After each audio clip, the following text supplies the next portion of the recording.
So I'll see in a second. Okay, so GitHub. What I want to show you here is how to set up GitHub for the hackathon. Hello, can everybody still hear me? Yeah, I have a big audio delay. That's what's causing me the trouble right now. So I'll try to work through it. Okay, so setting up GitHub for the hackathon. This involves creating an organization, adding team members, and creating a project in GitHub. And then putting your work into GitHub. So when you create some code for the hackathon, it means checking it into GitHub and everything. So this is what I'm going to be showing you here today. For those who haven't got Git installed on their laptops, we do have some instructions at these sites here. Wolfgang, just let you know that the audio is now cleared up, and you are just coming from the audio. No, don't use those. Okay. Use those. The audio is coming from the Mac, from that computer. Yeah, my earbuds are hooked up to the Mac. Okay. Okay. Yes, much better. Thank you. We'll share the charts with them after. Yes. Yeah, we will be sharing the charts with you after the meeting here. The instructions here we'll go through how to install Git on either a Windows or on a Mac. The other thing that's very important, and I'm going to take you through this, is creating an SSH key so that you can authenticate to GitHub. So let's start going through the live demo. And so the first thing is to go to github.com, github.ibm.com, and you should see something like this. These happen to be all my projects here, and log in, and then if you're on Windows, you need to do this from a Git bash shell. And on a Mac, you should be able to do it just on a regular command line shell. Sorry, I forgot to set this one up. And they always choose the smallest fonts. Okay. And right. And so what we need to do is the command that I have in here in the charts, we need to execute this command. And what we need to do is in your home directory, you should see a lot of them, but there should be a .ssh directory in there, which has all of your private keys. And this command here that I'm going to execute here now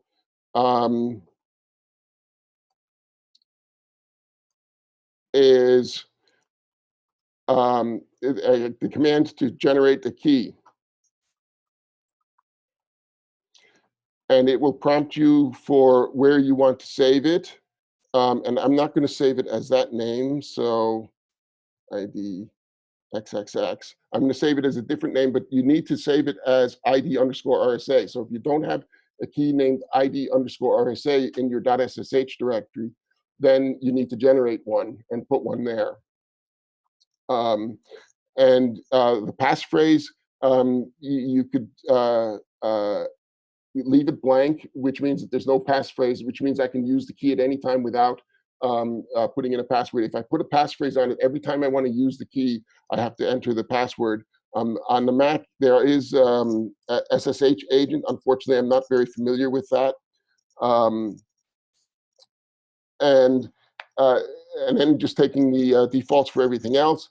This will now generate the key, and you can see I now have the new key where, oh, that's because I was in my directory. So here, this will create two files. ID, in my case here, ID XXX, since I chose XXX, but what you should be doing is ID underscore RSA. So you'll see the ID underscore RSA file and an ID underscore RSA dot pub file. The dot pub file is the public key, and the ID underscore RSA with no extension is the private key. That file needs to be kept as a secret. It is your identity, or will be your identity in GitHub. So anybody who has access to it will be able to do anything that you can on GitHub. So now that we have the public key, what we need to do is the public key, that's safe to show to anybody. What we need to do is we need to copy it, and then we could go to GitHub and go to settings, and we go over here to SSH and GPG keys, and we will now add a new key, a new SSH key. We give it a name. Now this is the name of the key, so give it a meaningful name. So in my case, hackathon key, so I know that this is the key that I generated for the hackathon. And then put in the public key into the key box, and then add the key. And once it's been added, it will show up here. And now now I've properly identified myself to GitHub. So when I use the git command on my laptop, it will be able to communicate with github.ibm.com with no problems. Okay, so the next step that you need to do is if you've never set up GitHub before,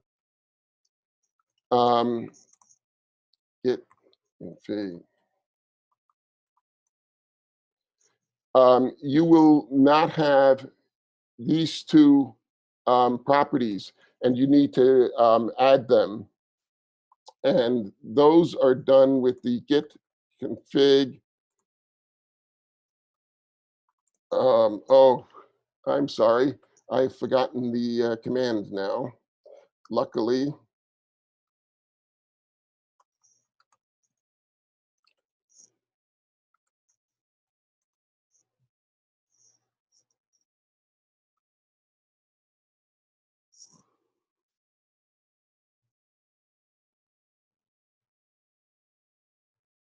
Oh.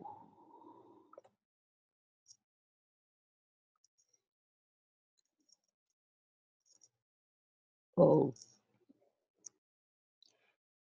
Oh, here we, no, those aren't it. Okay, there's, but at least I got the command. So it's git config -- global user dot name, and then your name. Okay, and now I'm not going to execute this command here since I've already set it up. And then you would do the same thing with your email address. Okay, now at this point, Git is appropriately configured, and we can now start working with Git with github.ibm.com. So now the next thing that needs to be done is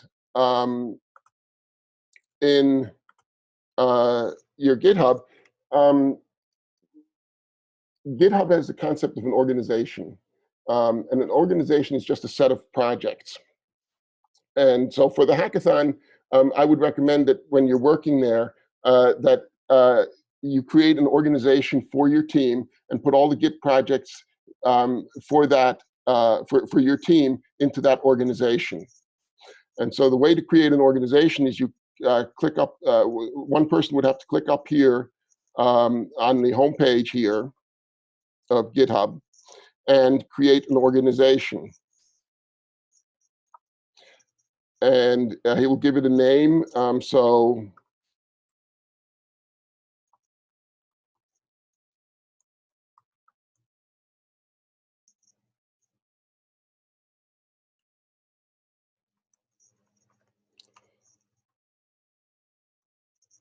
Okay. And your email address is a contact, and then I just create the organization. And then the next step is I need to add the members of my team to this. And what I would do is I would look up their name. So I'm going to select John Rafano as my team member. And here I'm just typing in any part of his name, and it'll GitHub will find the user. And now I've added him as my team member. And over here, it shows the privileges that organization members will have. They can see all the repositories, they can create repositories, organize into teams, review code, and such. And so now at this point here, I've got an organization with John Rafano and myself as the team members. At this, I can also have the settings here, and let me just quickly list, because there's the member privileges is the one that I want to make a look at here. Members will be able to clone and pull all repositories. Well, I think for the hackathon, we don't want to do that. We'll just give all of them write access. So that they're allowed to make changes and everything to github.ibm.com. Okay. So now we've got the organization set up. We've got the team members added. So now what's the next step? Is we need a repository where we're going to create our code in. And so the step here would be to create a new repository. And we give it a name.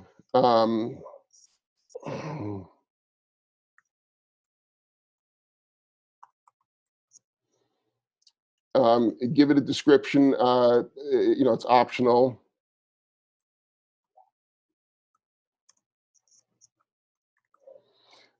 Make it public so that others can see it also. I always recommend initializing it with a README. The git ignore, this is part of the source control system. This allows you to identify files that should never be checked into the source control system. GitHub, here when you create a project, it has default ignore files that you can use, which are based on languages. And so I'm going to just pick the Python one. And this will then create a .gitignore file that will exclude things like .pyc files. So they will not be checked into GitHub. And then I just create the repository.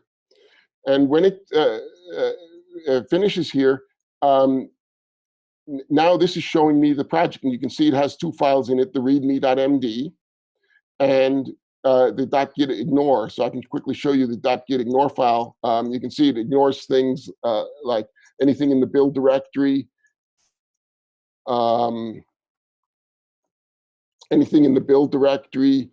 develop eggs, dist, downloads, and so forth. And here's uh, the PYC files and so forth.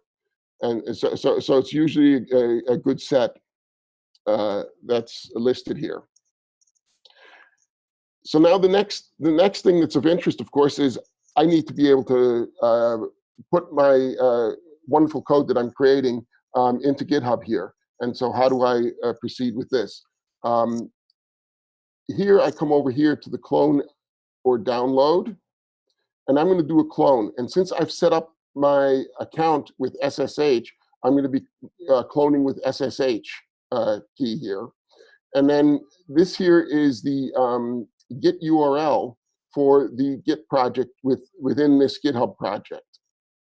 And so I'm just going to copy this URL to the clipboard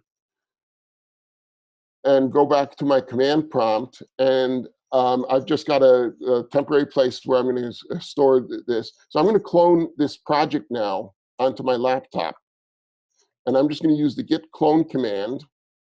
And that git URL that I just copied from that SSH URL that I just copied, I'm going to paste into here. And so I'm going to just do the git clone on that. And now you'll see that it created a directory that has the same name as the project name that I have up in GitHub. And if I cd into that, I will see the two files that got created here. And now I'm ready to make modifications to my code. So at this time, I would start producing code. But one thing that I want to mention here first is how many people are going to be working on this GitHub project during the hackathon. If there's only one person, then he can just work directly here. But if there's multiple people going to be working on the same project in the same Git repository, then each person should really be working in a branch so that master can always easily get the latest code that somebody else might have checked into master. So, and I'm going to show you how to do that really quickly here. So, the first thing is the git status command. That shows me what branch I'm currently on. And it shows me that it's tracking with origin master, so I'm up to date with it since I just cloned it. And that my working tree is absolutely clean. And so now if I create a file in here, so I'm writing some Python code here. I'm not exactly going to be writing any here, but this will at least show you here. So now you can see here, I've created a new file called server.py. And this contains my wonderful server code that I've just written. And I want to check this in now. If I do a git status at this point here, it'll show I'm still on branch master, and I've got a modified file, which is shown here in red. And remember what I said is well, we don't want to check it in the master. So let's go to a branch. So the way we can go to a branch is by using the git checkout command with the -b option. And then I give it a branch name. So I'm just going to give it new code as my branch name. And if I do a git status after this, now it'll show me here that I'm running on branch new code. And so now I can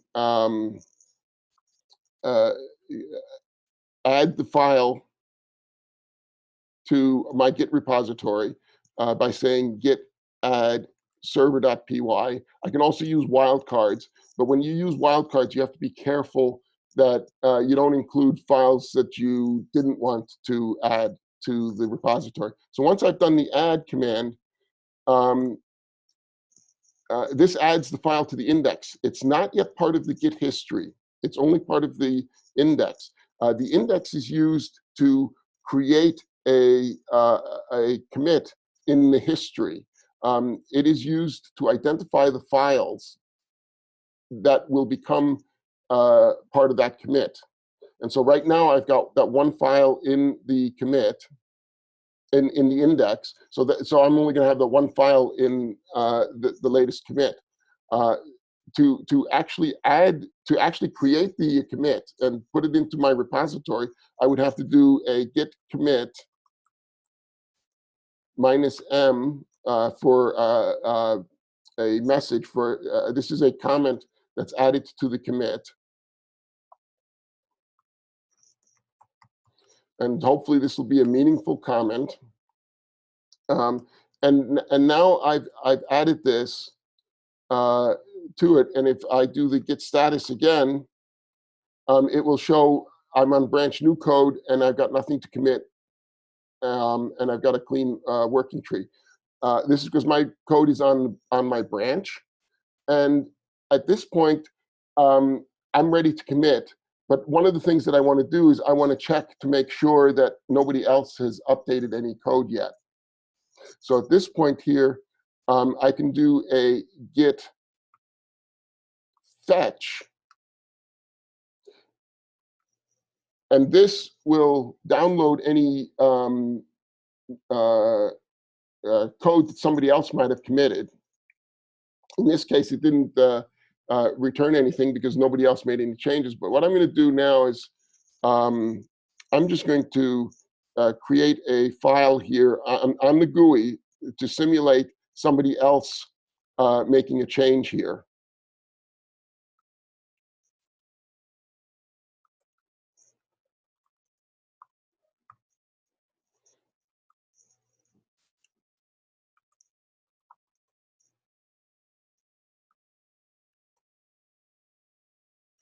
And I'm going to commit it directly to the master branch. Okay, so now you can see up on github.ibm.com, I have the 3 files in my Git repository. So somebody else has now just made a change to the repository, and I need to get that change and merge it with the change that I just made that's in branch new code, so that I can push it back so that we have all the code that we need. And so if I do the git fetch command now, it's going to tell me that it just pulled down some new code, and it's updated the origin master branch. And so if I do a git checkout, actually, I don't need to do the. So now at this point here is I see that I have new code in the master branch in the origin master. At this point here, now I can say git merge origin master, and this will bring the latest code in. So if I show you here, I've only got the 3 files, the server.py and the 2 files that I had initially put in. But when I do the git merge origin/master command, oops.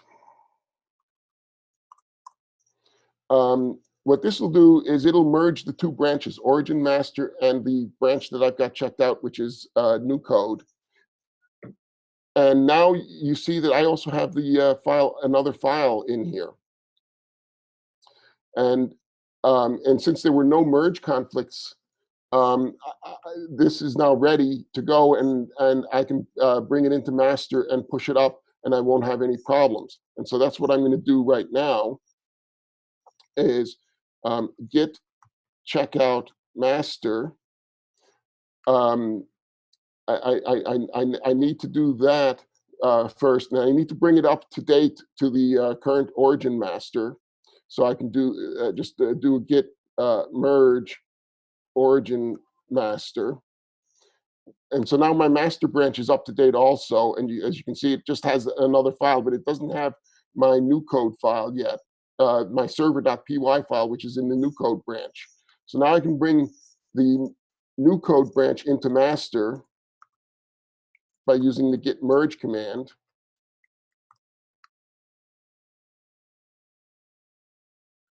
And now I've brought I brought the new code in, and I can see I've got it all here. I've got the server.py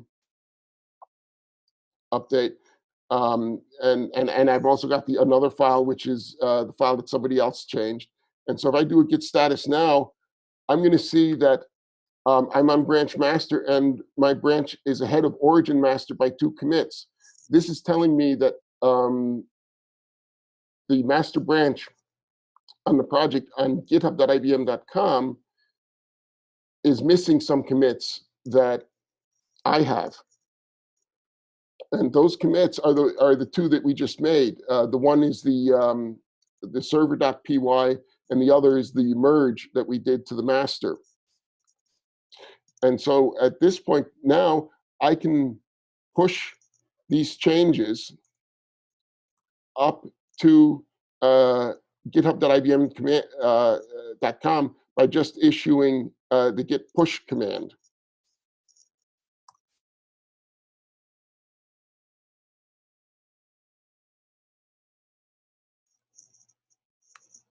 And now, if I go back up to my browser and I refresh, I will see the server.py and another file.py that was made. And if I look at the history, these are all the commits that have been done in the past. So this is the initial commit when we created the github.ibm.com repository. This is the new code branch that I had created, the server code that has the server.py in it. Create another file.py. This is the file that I added directly on github.ibm.com to simulate another user adding thing. And this is the merge commit that brought these 2 branches together and put together all the changes into this one branch, into the master branch. And so this is, I think, pretty much all there is, in terms of showing you in the live demo. So now, I wanted to show exactly what's happening in Git on your disk and also in the remote repository. And so what we see here is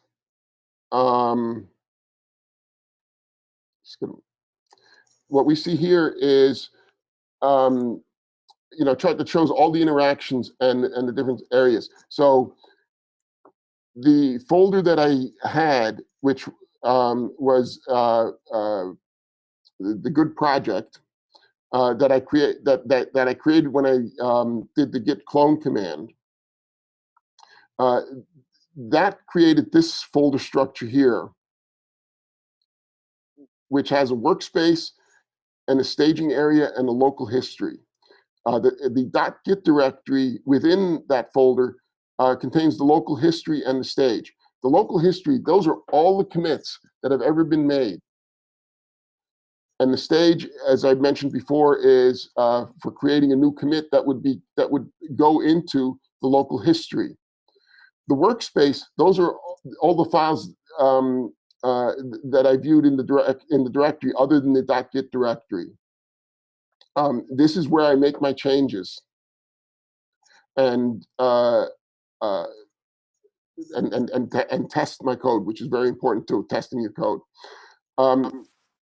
And Wolfgang, I was just going to interrupt and say that Corey is joining just to ask a question or come into the panel.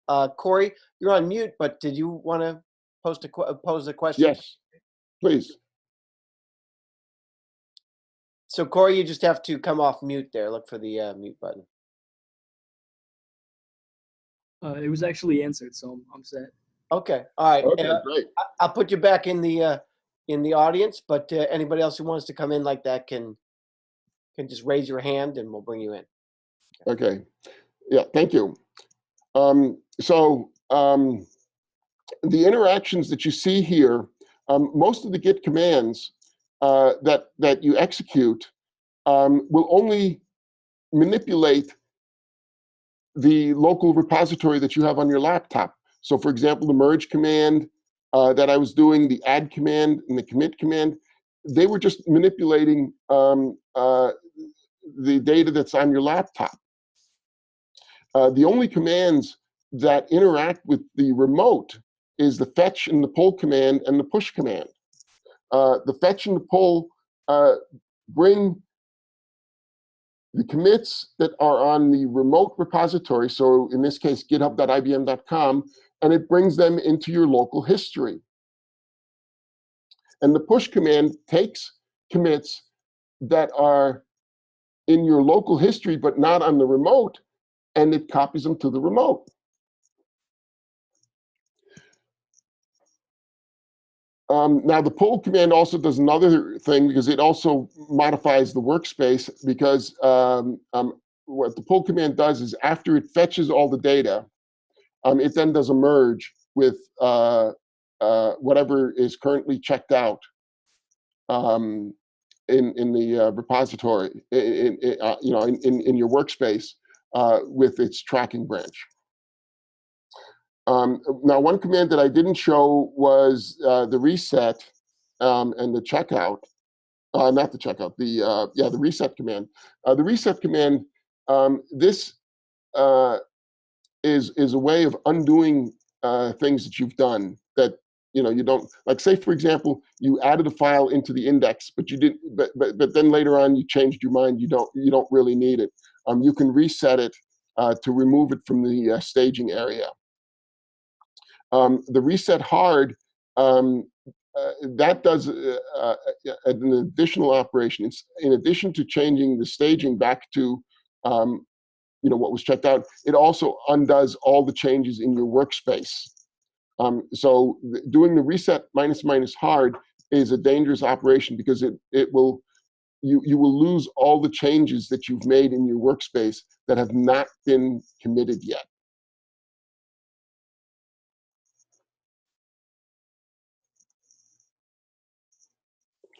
I think there was one request in the Q&A module for the link to the box folder where stuff might be.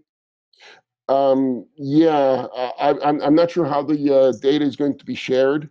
We're going to put it in a box. They're going to put it in the box, and how are you going to publish the box folder? To everyone in the list. Okay. So everyone in the list who enrolled will get a box. Yeah, did you hear that? Not really. Everybody who's enrolled will get a box link. Okay. So some references, that are particularly interesting is Git is at gitscm.com. They have some documentation there. There's also a really good book called ProGit, which shows you everything that you can do with Git. I mean, what I just showed you now was just scratching the surface of what can be done with Git. We also have a presentation called Social Coding with Git at this location in Box. This is a hands-on session, which does pretty much the same thing that we just did here. And then we also have some labs that were put on by that were created by the DevOps at Research group to allow you to try out some Git commands. We've got a question in the Q&A module here on, can you explain the difference between fetch and pull command? Okay, so fetch and pull. Fetch just takes the data from the remote repository, so in this case, github.ibm.com, and brings it down into the local history, and that's it. It makes no other changes. It just updates the local history from the remote site. The pull command, the way I think of it is the pull command is a macro. It does a fetch, and then it does a merge. And what a merge does is it will, the merge that's done out of the pull command, what it will do is it will identify the branch that you've got checked out in the workspace, and it will do the merge. It will do a merge with the tracking branch of that. So if the fetch pulled down some additional commits that were put into that branch that you don't have, the pull, or actually the merge that's done within the pull, will update the checked out branch with all that code that was just pulled down, that is in that branch. Okay.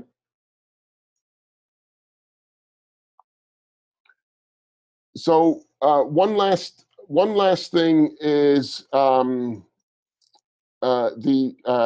Control M problem. This is caused by the fact that Windows systems and Unix-based systems or Linux-based systems, like Mac also, have different line-end characters.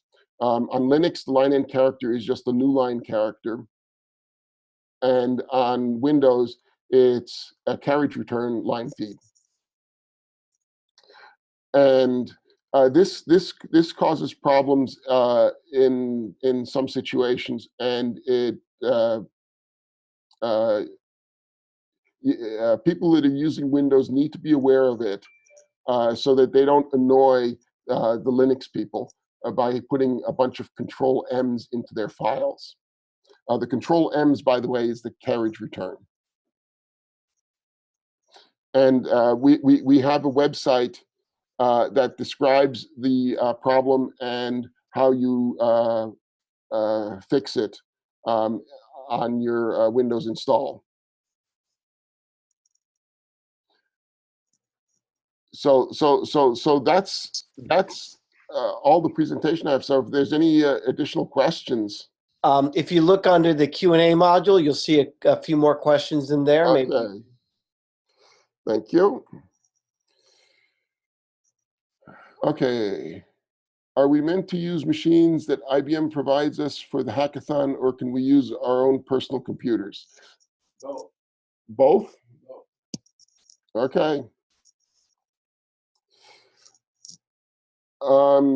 Next is okay. That's Sergio adding when the box link is available, and then the last one is, do we have to use github.ibm.com, or can I use my own GitHub account for the hackathon? You can use your own GitHub account. I'm presuming they're talking about github.com accounts as opposed to github.ibm.com. At the end of the day, they will publish all the code in one location, which will be the GitHub. That will give them a link. And that would be github.ibm.com. Yes. Okay.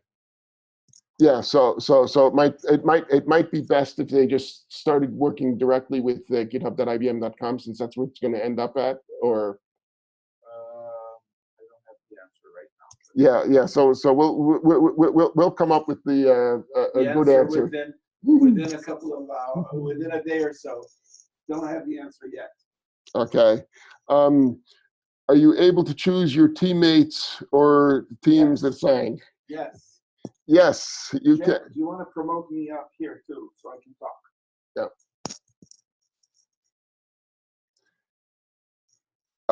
And then how to merge when there are conflicts or if your branch is out of date. Good question. Okay, so I can do that one very quickly if we have time. How are we doing on time? another 5 minutes. Okay. So if the branch is out of date, so let's make that branch out of date. Okay. So I'm going to go here to the github.ibm.com, and I'm going to just edit the server.py file directly in here. Okay.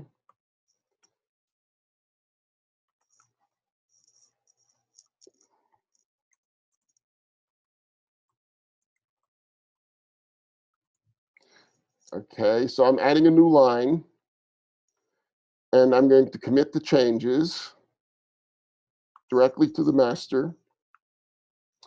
Okay, so now on my laptop, I don't have this change yet. Okay, so you see it thinks that I'm clean. This is telling me that I'm up to date with origin, not master. Well, you might say, no, I'm not, because I just changed the master on github.ibm.com. This origin, not master that it's referring to was the last time I did the fetch. And so if I do a branch now, git checkout minus B, right? So now I'm working in a new branch called conflict. And if I edit the file server.py,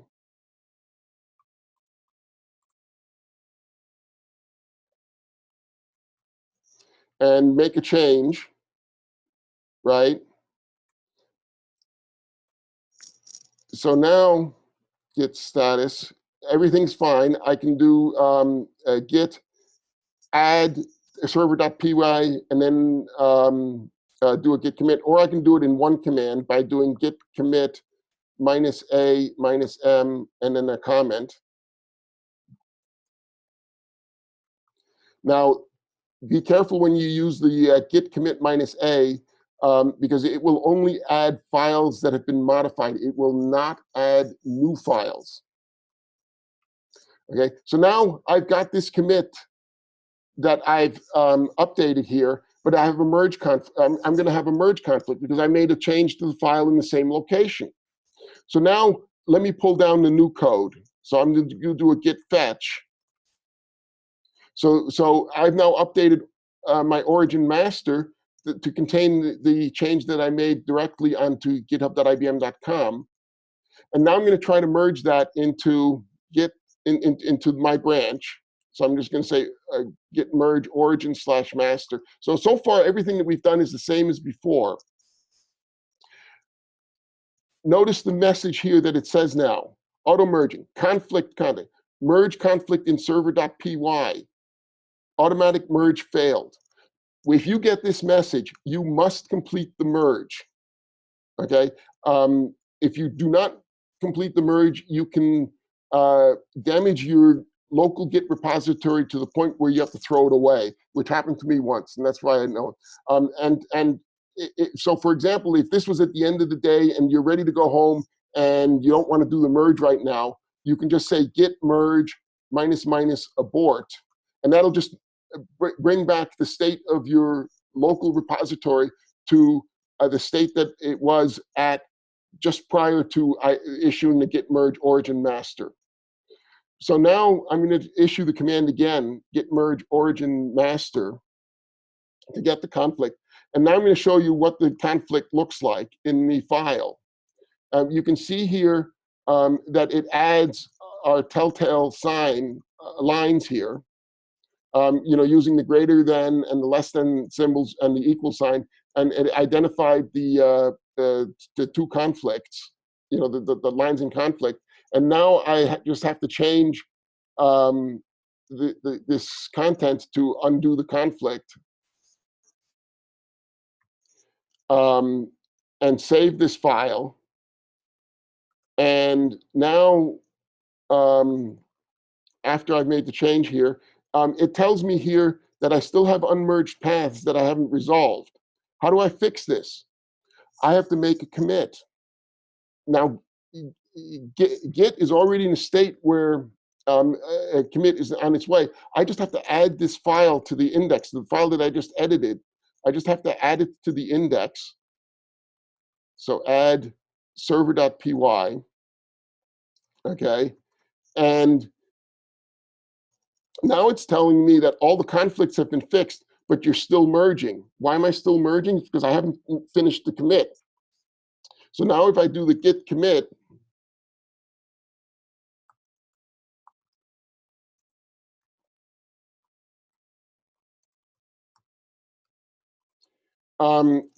at this point now, my merge is complete. And now I can continue the way I did before, which is to do a git checkout master. And I can see that I'm behind one. And then I can do a git merge conflict. And then git push to push that up to GitHub. And now when I look at the file up here, after I made the change, you'll see that it's been fixed. And if I look at the history, you can see I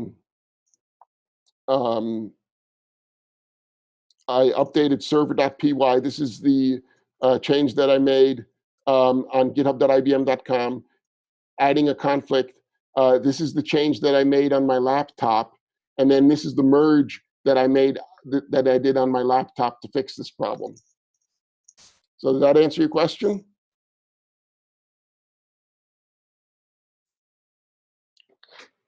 Okay, Well, so, let's assume that that's the right answer. But we added Sergio back into the panel here so that he could kind of close with a little bit of background on the BlueHack.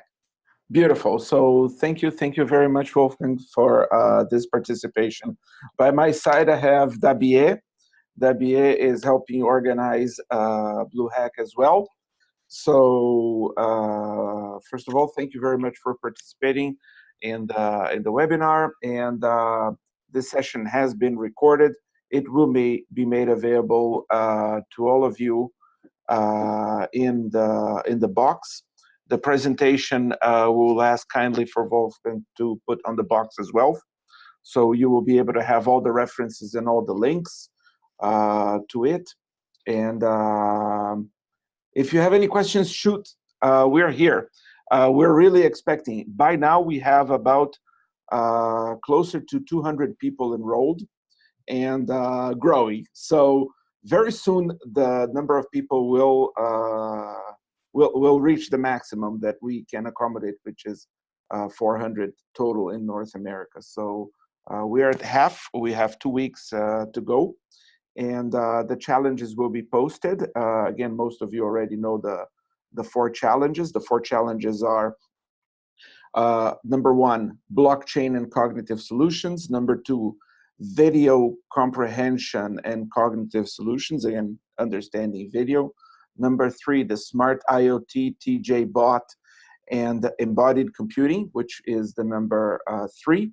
And number 4 is bring your own challenge. We are a very creative, innovative company. If you have a fantastic idea that doesn't fit the other 3, be my guest, bring it on. Just let us know so we can find people that can actually give you feedback. The fun part of this activity is the networking, is the opportunity for you to learn with each other and co-create and collaborate. So we expect to be very fun. It's going to be really cool. And over the course of the next 2 weeks, you will have a lot of technical and non-technical presentations and etc. So if you have your camera off and you can put your camera on, it will be nice because we can take a picture of all of you in camera right now. Jack is pulling all of us together, which makes it really cool, really fun. So we can say, hey, nice, wait a second, let everybody pull this together. And by the way,